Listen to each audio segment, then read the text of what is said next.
नमस्कार विद्यार्थी मित्रांनो, आजचा आपला घटक आहे बघा basic concepts in geometry. Unit sub units आहेत, त्याच्यामध्ये पॉइंट, लाईन आणि प्लेन म्हणजे काय हे आपल्याला ह्या भागात पाहायचं आहे. बघा पॉइंट, लाईन आणि plane. We do not define numbers. आपण ज्याप्रमाणे नंबर्स डिफाईन करू शकत नाही, similarly we do not define a point. त्याचप्रमाणे आपण पॉइंटची पण व्याख्या अशी बनवू शकत नाही. Point, line and plane also. These are some basic concepts in geometry. जॉमेट्रीमधले हे सगळे काय आहेत, बेसिक कन्सेप्ट आहेत. यांच्यावर डिपेंड जॉमेट्री हा भाग तयार झालेला आहे. Lines and planes are sets of points. थोडक्यात आपण काय म्हणू शकतो की लाईन्स आणि प्लेन्स म्हणजेच काय, तर सेट ऑफ पॉइंट्स, अनेक पॉइंट्स एकत्र येऊन तयार झालेल्या ह्या आकृत्या आहेत किंवा शेप्स आहेत. आता त्यातला पहिला पॉइंट आपण बघूया, मुद्दा बघूया की पॉइंट म्हणजे काय.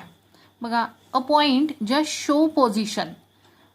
आपण असं पॉइंटने दाखवतो की ही जागा, ती जागा किंवा हा भाग, तो भाग, हे आपण पॉइंटेड करतो. A point just show position. याचाच अर्थ काय की पॉइंटमुळे आपण पोझिशन किंवा एखादी स्थिती आपण दाखवू शकतो. It has no thickness, no length and no breadth. पॉइंटला कोणत्याही प्रकारचा थिकनेस नसतो, जाडी नसते किंवा लेंथ नसते आणि ब्रेड्थ पण नसते. पॉइंट हा आपण सिम्बॉलिकली या प्रकारे दाखवू शकतो. हा पॉइंट आहे आणि हे त्याचं नाव आहे दिलेलं. वाचताना आपण कसं वाचणार आहोत, point P. Point is denoted by capital letters. Point दाखवताना नेहमी कॅपिटल लेटर्सचा वापर करायचा आहे. ए टू झेड मधली कोणती अक्षर तुम्ही वापरू शकता. देन सेकंड पॉइंट आहे बघा, इथे ABCD हे पॉइंट्स काढलेले आहेत आणि ते एकाच रेषेने जोडलेले आहेत. बघा, एका लाईनमध्ये ABCD हे पॉइंट आपल्याला दिसत आहेत. 3 or more points are said to be collinear if they lie on a single straight line. बघा, 3 किंवा 3 पेक्षा जास्त पॉइंट्स जर एकाच लाईनवर ड्रॉ केलेले असतील किंवा एकाच लाईनने ते जोडलेले असतील तर त्यांना आपण कोलिनियर पॉइंट्स असं म्हणायचं आहे. काय म्हणायचं आहे, कोलिनियर पॉइंट्स. देन पुढची कन्सेप्ट आहे बघा, आता इथे सुद्धा पॉइंट्स दिलेले आहेत पण ते एका सरळ रेषेत आहेत का, जसं आपण वरच्या आकृतीत पाहिलं की इथे 3 पेक्षा जास्त पॉइंट्स आहेत आणि ते 3 पेक्षा जास्त असलेले पॉइंट्स एका सरळ रेषेमध्ये आहेत. पण इथल्या आकृतीमध्ये 3 पॉइंट आहेत पण 3ही पॉइंट वेगवेगळ्या दिशांना दाखवलेले आहेत. हे आपल्याला एकाच लाईनने जोडता येणार नाही. मग अशा पॉइंट्सना आपण काय म्हणायचं आहे, नॉन कोलिनियर पॉइंट्स. बघा, 3 or more points which do not lie on the same line are called non-collinear points. जे लाईन एका सरळ रेषेवर नसतात त्यांना नॉन कोलिनियर पॉइंट्स असं म्हणतात. त्यानंतरचा पुढचा बेसिक कन्सेप्ट आहे बघा, लाईन. लाईन म्हणजे काय आपण बघूया. Set of infinite points is called line. Infinite points, infinite म्हणजे काय, मोजता येणार नाहीत एवढे पॉइंट जर आपण एकमेकांना जोडत गेलो तर त्यापासून जी आकृती तयार होते त्याला आपण लाईन असं म्हणतो. It extends infinitely in both directions. ही जी लाईन आहे ही लाईनच्या बघा दोन्ही बाजूंना तुम्हाला ॲरो दिसतील. ॲरोचा अर्थ काय होतो की ही लाईन आपण राईट साईडनी पण एक्सटेंड करू शकतो आणि लेफ्ट साईडनी सुद्धा एक्सटेंड करू शकतो, म्हणजे वाढवू शकतो. याचा एंड पॉइंट नसतो. लाईन ही आपल्याला कितीही दोन्ही बाजूंनी वाढवता येते. सो म्हटलेलं आहे it extends infinitely in both directions. It has no end points. लाईनला कुठेही एंड पॉइंट्स नसतात. त्यानंतर लाईनचं रीडिंग कसं केलं जातं, आता ही जी लाईन दाखवलेली आहे ह्याचं रीडिंग आहे लाईन क्यू, असं ह्याचं रीडिंग करायचं आहे. त्यानंतर इथे अजून एक एक्झाम्पल दाखवलंय बघा, ह्याचं रीडिंग तुम्ही कसं कराल, लाईन PQ, लाईन PQ असंही वाचाल किंवा लाईन RQ असंही वाचाल किंवा लाईन QP असंही वाचाल. म्हणजे तुम्ही इकडूनही सुरुवात करू शकता किंवा ह्या पॉईंटपासूनही सुरुवात करू शकता. हे झालं लाईन बद्दलची माहिती. पुढचा पॉईंट आहे बघा, प्लेन म्हणजे काय. A plane is a flat surface. कोणत्याही फ्लॅट सरफेसला आपण प्लेन असं म्हणू शकतो. की सपोज हा एक कागद आहे, हा एक कागद आहे, एक पेज आहे. या पेजला सुद्धा आपण काय म्हणणार आहोत, प्लेन असं म्हणू शकतो. आपला ब्लॅकबोर्ड असतो, त्या ब्लॅकबोर्डला सुद्धा आपण प्लेन असं म्हणू शकतो. कोणताही फ्लॅट सरफेस असेल, आपल्याकडे टेबल असेल, टिपॉय असेल, तर त्याचा जो वरचा सरफेस असतो त्याला आपण प्लेन असं म्हणतो. A plane is a flat surface. It extends infinitely in all direction. हा जो प्लेन आहे हा चारही डायरेक्शनने आपल्याला एक्सटेंड करता येऊ शकतो, म्हणजे तो वाढवता येऊ शकतो. त्याची लांबी रुंदी आपल्याला वाढवता येऊ शकते. It has no boundaries. त्याला कोणत्याही प्रकारची बाउंड्री नसते. नेक्स्ट पॉइंट आहे बघा, कोप्लॅनर पॉइंट्स.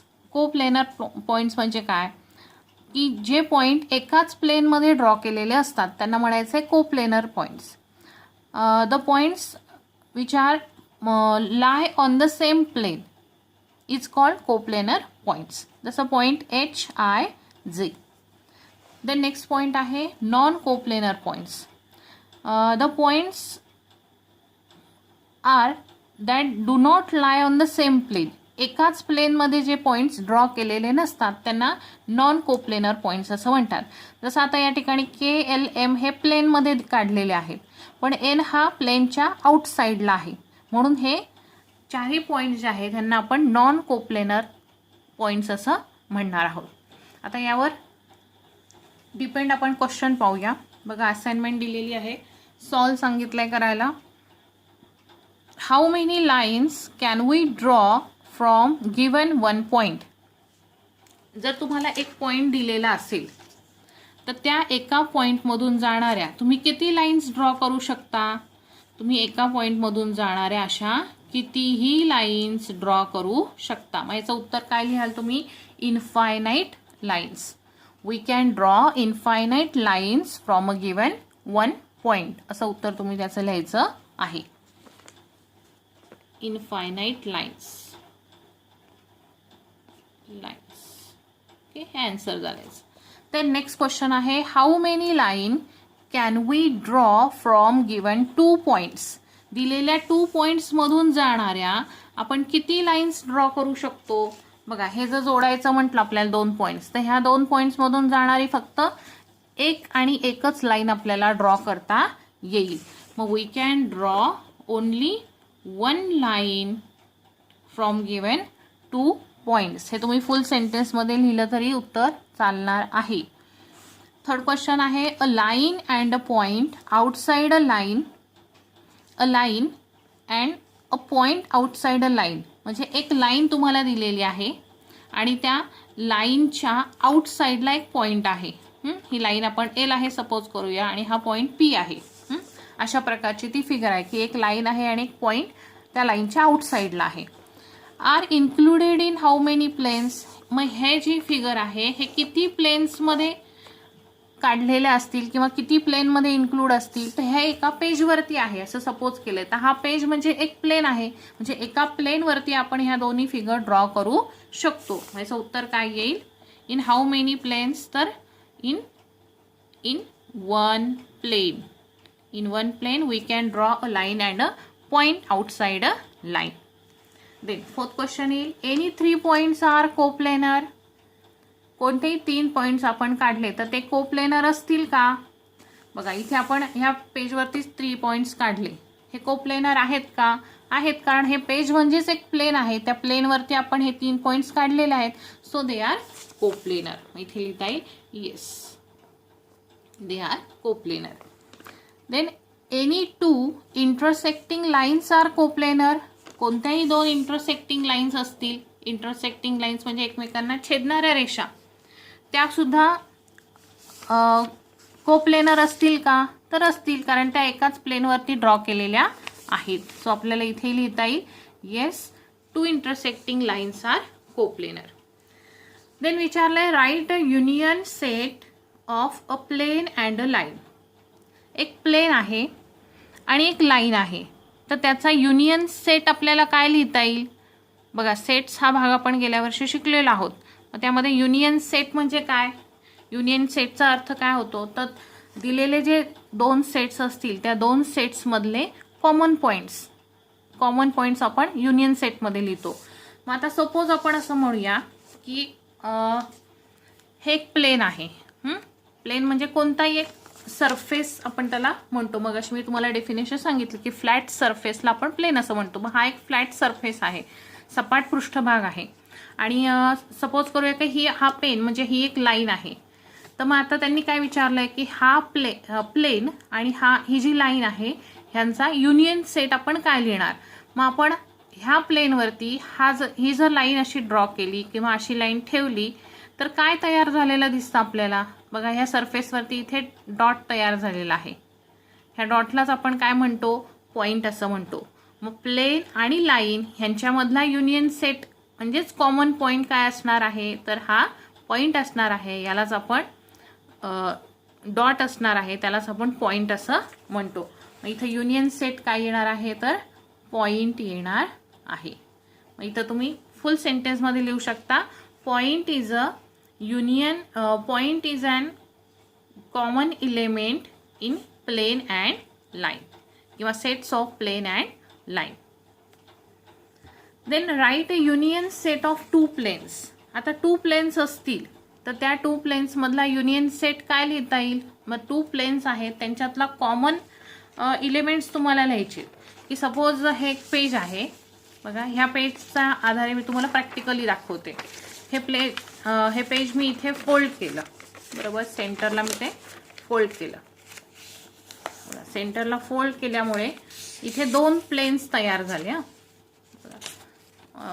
दाखवायचा मी प्रयत्न करते. बघा इथे किती दिसू शकतंय तुम्हाला की हा एक खालचा भाग म्हणजे हा एक प्लेन झाला आणि हा जो वरचा भाग आहे हे दुसरं प्लेन झालं. मग हे जे दोन प्लेन्स आहे ह्याच्यामध्ये काय तुम्हाला सांगता येईल, युनियन सेट कसा तुम्ही दाखवणार. यामध्ये आणखीन छोटी साईज करण्याचा मी प्रयत्न करते की सपोज बघा हे असं मी फोल्ड केल्यामुळे हे दोन प्लेन तयार झालेले आहेत. दिसतंय तुम्हाला असं. हा एक प्लेन आहे आणि हा एक प्लेन आहे. ह्या प्लेनमध्ये कॉमन काय दिसतंय तुम्हाला. बघा मी हा फोल्ड केला आणि ओपन केला, याचे दोन भाग झाले. हा एक प्लेन झाला, हा चौकोनी भाग आणि हा चौकोनी भाग, दोन भाग झाले. युनियन सेट म्हणून काय लिहाल. बघा इथे फोल्ड केल्यामुळे ही जी लाईन तयार झाली आहे ही ह्या बाजूला पण आहे या बाजूला पण आहे. म्हणजे ह्या प्लेनची पण ही साईड आहे, ह्या प्लेनची पण ही साईड आहे. म्हणजे ही लाईन काय झाली, ह्या दोन प्लेन मधला कॉमन एलिमेंट झाली. म्हणून ह्यालाच आपण काय म्हणणार आहे, युनियन सेट. ह्याचा आन्सर काय लिहिता येईल आपल्याला, line. Line is a union set of two planes. Okay, आजच्या भागामध्ये एवढंच.